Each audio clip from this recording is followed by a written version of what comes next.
and it was so much fun to the point where I'm like looking forward to doing it again. So let's go ahead and get in some of that breathing exercise. I did the 4-7-8.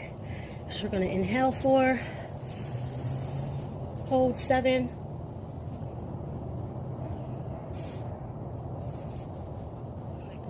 release 8.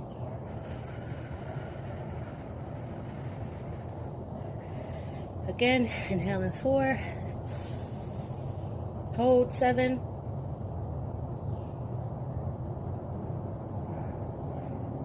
release 8. Again, inhale 4,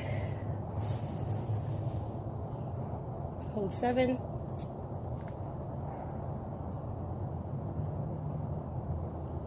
release 8.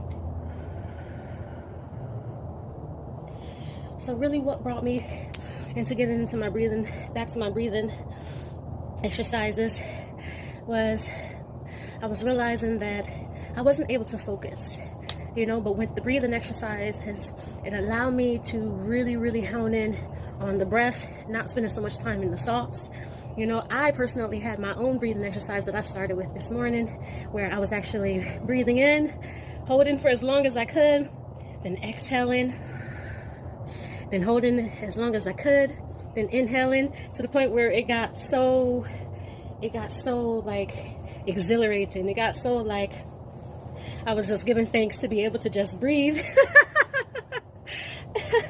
I had to turn over to my husband and was like, bro, I just had like a great time just breathing. It totally put me into focus, the way that I wanted to feel focused. Because sometimes you try to focus, but your mind still jumps here, your mind still jumps there. But when I had got into my own breathing exercise that I created, where holding in and holding it to as long as you can hold it, then exhaling, then holding as long as you can hold it, just not doing anything.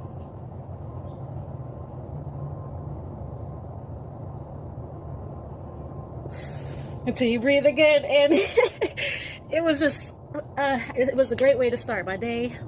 I felt so relaxed. I felt more in control of my breath. My breaths weren't as shallow, because a lot of shallow breath comes with anxiety, so with me being able to have more of a long-winded inhale and exhale, it really just put my body in a state of relaxation, and I just carried that relaxation throughout the day. So it was just incredible.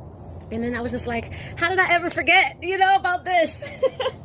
So it just became exciting to me all over again. I had to look up Andrew Will. I had to look off a couple other breathing teachers who really help out when it comes down to the breath.